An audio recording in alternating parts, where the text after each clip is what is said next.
Oh yeah, I've been wanting to talk about this topic for a while, but I didn't know how to word it. So by me not knowing how to word it, I ain't really got to a point to talk about it and too thorough. Due to when you talk about it with people, you'll get mixed reactions, and the reaction is based off the individual experience, but it's not a general, unbiased type conversation. It's this is what I experienced.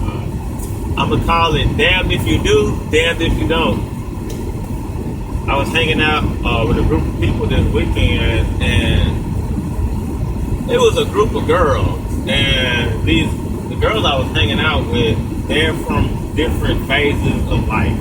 So you have like a little kind of younger, a little medium age, older, some of the kids. And during this conversation, something was brought up, and what I said, it really it opened up the conversation. We talked about how being too aggressive in relationships, and they were talking about how one of their friends was dating this guy, and after 2 weeks, the guy was started talking about their future with each other. We're gonna do this, we're gonna do that, we're gonna live like this, I want you to do that, and it freaked the girl out. And it really brought to my attention, and it was funny because I said, she was like, the man crazy, he's crazy. When they first met, he was one way, and then once he got comfortable, he became something else. And I made the comment, I said, that's every man, every man does that. Every man is one way when he getting to know you, and then when he know you, he's somebody else. And they were they looked at me with the side eye, and I was like, yeah, that's normal, And I was like, yeah, you can't be the same person once you know more information. And what brought to my attention for the conversation and the subject was, a man can wait 2 weeks and be like, yeah, you the one, I want to marry you, this how I want to marry you. But damn, if you wait too long, let the man wait 2 years to be like, hey, I'm ready to marry you. He took too long. But if you do it too early, it's too early and too late. So it's damn if I want to be serious, damn if I don't want to be serious. It's a lose-lose situation. And that's what I've encountered in analyzing relationships. It's no perfect timing for it to be how it is. It's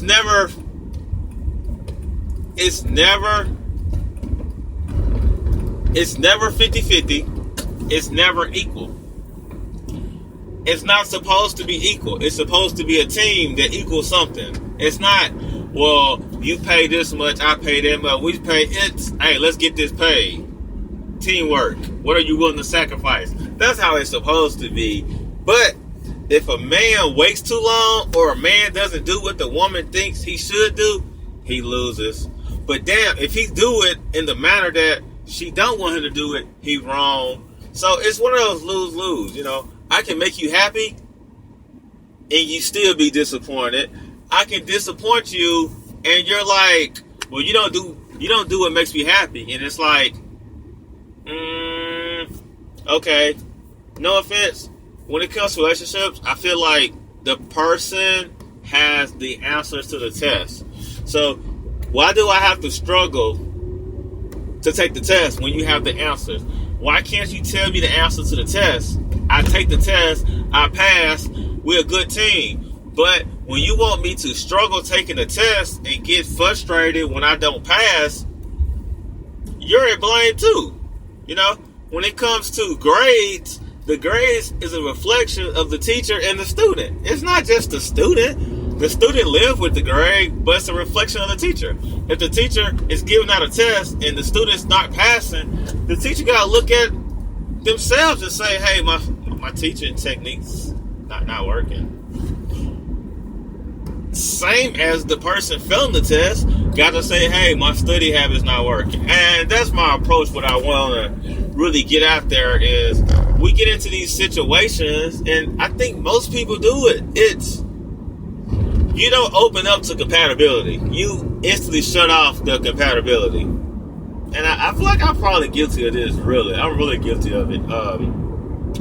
I carry negative energy, and I don't even notice I carry it. And it's not I'm a negative person. It's when it comes to, I would say, any kind of relationship, and not like dating, anything, like any connection between the human, I carry this negative energy of it ain't gonna work.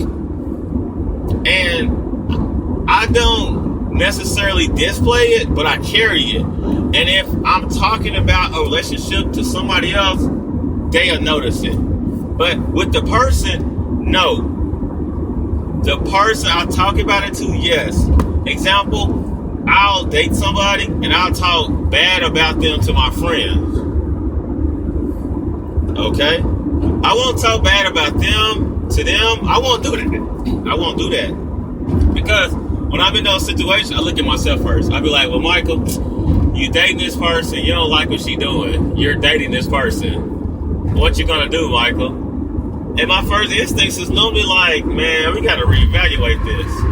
And I go into this cycle. It's like evaluate, try. Evaluate, try. I rarely get those moments where I'm living and just enjoying to live. I'm so tense about evaluating and growing the relationship that a lot of times I miss out on the relationship. And this is not really just focused on dating. It's really in general.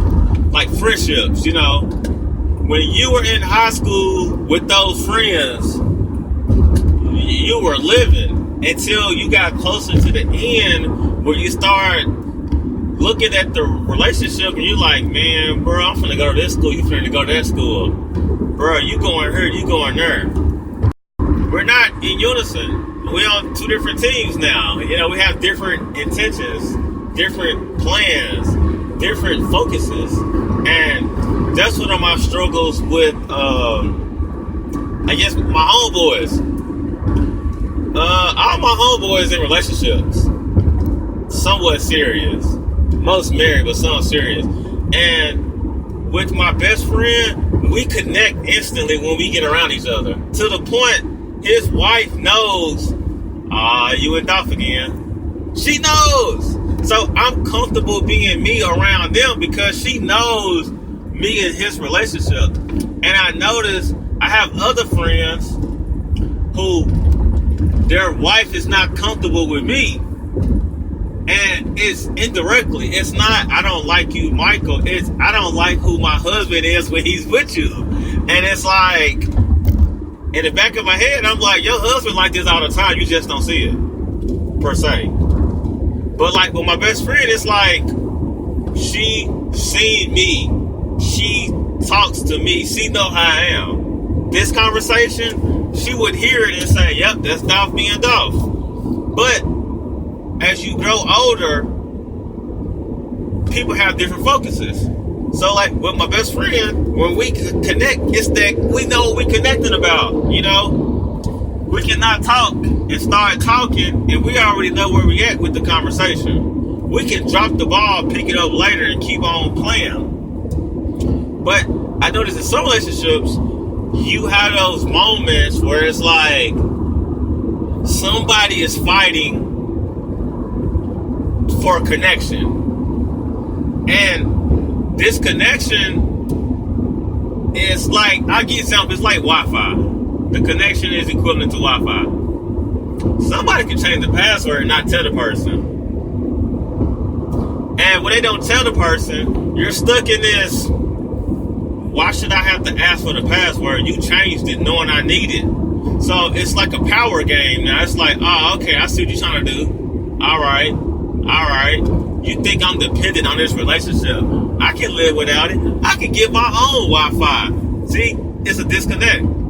Instead of the person saying, hey, is that a reason you changed the password? You hurt. You know, your pride hurt. And that's a lot of things in relationships. When you do it or you don't do it, it's the pride in the situation. It's not, you don't love me, it's my pride is preventing you from loving me more. So that disconnect creates serious holes in relationships. And those challenges really, unfortunately, prevent us from growing. And that's why a lot of relationships don't work. Because we're focused on this whole pride thing. And when we're dealing with pride doesn't look like something. Pride feels like something. And when you're dealing with two humans, it's hard to connect a feeling when it's an individual feeling. It's not a relationship feeling. It's your feeling. Your feelings hurt. Not mine. Yours hurt. But you want me to feel it. Instead of us working together to do something with your feelings, you want me to feel what you feel. So you can get into a situation with a coworker, a family member, and be hurt. I'll come home and you'll throw it at me and later tell me why you lashing out at me. Okay? Roles reverse. I had a terrible day at work. I come in the house, I lash out at you. Oh my goodness. Hysterical. You're gonna not be happy. You've been at home all day missing me. I come home, this is how I repay you. Instead of you saying, hey, how was your day? You don't need to know how my day was. You know how my day was because I displayed it to you. And it goes vice versa, you know. If you're lashing out at me, I know you're lashing out for a reason. It's not me. My job is to take that energy and do something with it. Dun, dun, dun, dun. Yes, I got it. But we can move too fast or move too slow, and I feel like as men, we lose. We definitely lose. And I'll have this conversation with a dude, a man, and he'll say, yeah, I feel you coming from. I have this conversation with a woman, and a woman that gives her perspective. And I guess another thing, in the world today, we have more diversity in sexuality and genders. And I was having a conversation with a person who's a lesbian, and we were talking about dating. And she said something that was hilarious. I asked her who's the man and who's the woman in the relationship, and she was like, well, I'm kind of like the man, but she has a little man in her too, because she's, you know, a little sensitive sometimes, and, you know, but we both wear the pants. And I was like, you know what, that's how it's supposed to be, you know. But then she started describing their relationship issues, and I was like, y'all sound like a man and a woman, you know. And her thing was, well, Michael, you need to find you a lesbian woman. And I was like, well, if I find me a lesbian woman, she ain't a lesbian if she likes me. She was like, no, not to date, just to be friends with. It'll give you a better understanding. And it really opened my eyes up to something. And I was like, you got a point there. You do have a serious point. If I guess I had more lesbian friends, but I don't know how you find lesbian friends, because I feel like that's a little weird, you know. Hey, lesbian friends, you know. I don't go out saying, hey, straight friends, you know. A friendship is the compatibility between two people to move forward in a strong bond. That's all it is. So I feel like, you know, I may touch on that another time. But definitely, we definitely have to really think about how our pride really affects us in relationships, and put these barriers up. And, you know, doing these barriers is always challenging, because you are struggling with it now, but you want me to help you with it, but you don't clearly understand it. But you want me to help you clearly understand it, but that takes a lot of digging deep, and that takes time, and it's not going to happen instantly. So I'm noticing, you know, you damned if you do, damned if you don't. You know, if I address the situation, I got problems. If I don't address it, I got problems.